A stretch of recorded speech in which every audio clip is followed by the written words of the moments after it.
आदेशानुसार जो border area कहते हैं तो 0 किलोमीटर्स टिल 10 किलोमीटर्स, 10 किलोमीटर का जो ये एक रेडियस बनता है टूवर्ड्स द इंडियन साइड, इस एरिया के लोगों के लिए ख़ास रिक्रूटमेंट प्रोसेस हमने पहले चलाई थी, जिसके तहत तकरीबन 100 के आसपास कैंडिडेट्स को हमने बतौर स्पेशल पुलिस ऑफिशियल SPO हमने रिक्रूट किया था through an open recruitment process, जिसके अंदर मैदानी दौड़ और जो उनके अलग अलग एकेडमिक क्वालिफ़िकेशंस हैं प्लस उनकी हाइट और चेस्ट के मार्क्स दिए गए थे।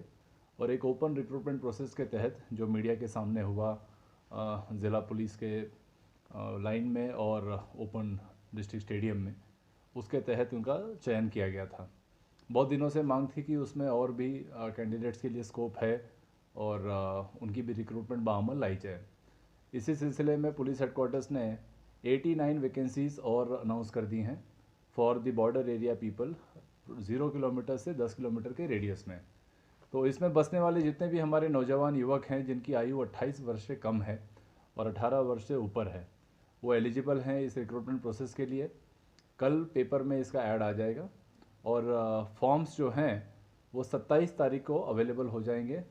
फॉर्म 2 जगह अवेलेबल होंगे, डिस्ट्रिक्ट पुलिस ऑफिस कठुआ, और पहले वाले रिक्रूटमेंट का अनुभव लेते हुए इस बार हमने फॉर्म्स SDPO बॉर्डर का जो ऑफिस है चढ़वाल में, वहाँ भी अवेलेबल रखे हैं। तो कैंडिडेट्स इन 2 जगहों में से कहीं से भी अपने फॉर्म हासिल कर सकते हैं। फॉर्म हासिल करके भरने के लिए इनको वक्त दिया गया है 5 फरवरी लास्ट डेट होगा फॉर्म भरने का। तो 27 से 5 के बीच में अपना फॉर्म हासिल करना है, उसको एकदम सही ढंग से भरना है और दोनों में से किसी एक जगह पर दे देना है। अंदाज़न जब फॉर्म्स आ जाएंगे तो उसे हमें हफ्ता 10 दिन लगता है स्क्रूटिनाइज़ करने को।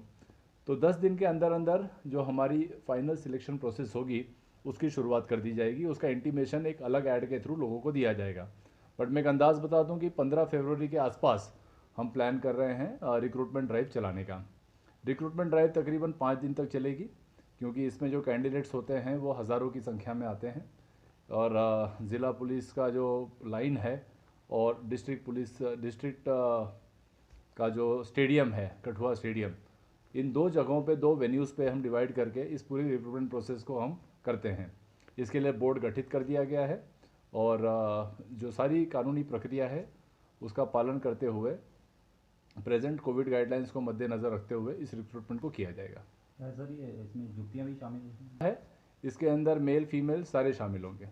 सर क्या क्राइटेरिया, जिस तरह से रिजर्वेशन है बॉर्डर के इलाकों को, क्या उसको भी सर इसमें रखा जाएगा?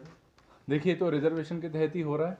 आप देखें कि ये पूरे कठुआ ज़िले के लिए ओपन नहीं है, ये सिर्फ और सिर्फ 0 to 10 किलोमीटर जो हमारे बॉर्डर के निवासी हैं उनके लिए ख़ास तौर पे MHA ने ये जो रिक्रूटमेंट है ये कराई है। तो ये ऑलरेडी एक लिमिटेड रिक्रूटमेंट प्रोसेस है, ये कठुआ के और किसी युवक युवती के लिए ओपन नहीं है, ये सिर्फ जो बॉर्डर के 10 किलोमीटर के रेंज में रहते हैं उनके लिए है। तो सर किस प्रकार से चिन्हित किया जाएगा इन लोगों को 0 to 10 किलोमीटर के रेडियस में बिलोंग करते हैं? क्या आपको सर्टिफिकेट लगाना पड़ेगा अलग से भी? नहीं, ये ऑलरेडी जो गांव 10 किलोमीटर के रेंज में आते हैं उसकी जो सूची है रेवेन्यू डिपार्टमेंट के पास होती है। ADC कठुआ को भी हमने इसका एक मेंबर रखा हुआ है एज़ पर दी गाइडलाइंस। तो थ्रू द रेवेन्यू डिपार्टमेंट इस बात को पता लगाया जाएगा कि ये उस 10 किलोमीटर के दायरे में आते हैं या नहीं आते हैं। फॉर्म भरते समय सर उनको ये इस बात का ख्याल रखना पड़ेगा या स्क्रूटनिंग में उनका ये तय किया जाएगा कि वो 10 किलोमीटर के अंदर बिलोंग करते हैं? ऐसे तो देखिए, ये पहली बार रिक्रूटमेंट हो नहीं रही है, इसके पहले भी युवक युवतियों ने वहाँ फॉर्म भरा था और उसमें उनको पता चल गया था कि कौन से गांव 10 किलोमीटर में आते हैं, कौन से नहीं आते हैं। तो वो अपने अंदाज से उसको भर सकते हैं। अगर उनको किसी किस्म का इसमें क्लैरिफिकेशन चाहिए तो जो लोकल पुलिस स्टेशन है अथवा वहाँ के SDM या तहसीलदार हैं उनके साथ वो रब्ता कर सकते हैं और स्क्रूटनी के दौरान हमारे पास जो लिस्ट है इन गाँवों की, उसी हिसाब से हम उन लोगों को मौका देंगे।